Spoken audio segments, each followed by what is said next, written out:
কিছু হয় কার পক্ষ থেকে হয়? সব আল্লাহর পক্ষ থেকে হয়। আল্লাহর হুকুম ছাড়া কিছুই হয় না। এই যে আরেকটা তাওহীদের একটা বড় অধ্যায়, ঈমানের একটা গুরুত্বপূর্ণ বিষয়। ওনারা এভাবেই বলেন যে করনেওয়ালি জাত একমাত্র আল্লাহ। আল্লাহই করেন, আল্লাহই খাওয়ান, আল্লাহই বাঁচান, আল্লাহই পড়ান। সব কিছু রিজিক দেন কে? সব কিছু হয় কার পক্ষ থেকে? আল্লাহ চাইলেই কোনো কিছু হয়, আল্লাহ না চাইলে কোনো কিছুই হয় না। এই একটা আলোচনা আছে তাওহীদের। এটা হলো দাওয়াত এবং তাবলীগের ময়দানে যারা কাজ করেন, ব্যাপকভাবে উম্মতের কানে কানে তাওহীদের এই আওয়াজটা পৌঁছে দিয়েছেন। এটাকে আমরা বলি তাওয়াক্কুল আলাল্লাহ। এটা হলো আস্থা এবং ভরসা একমাত্র কার উপর? আল্লাহর উপর।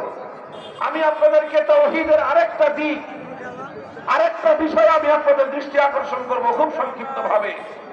তাওহীদের সেই দিকটা সম্পর্কে আমাদের সমাজ ব্যাপকভাবে গাফলতি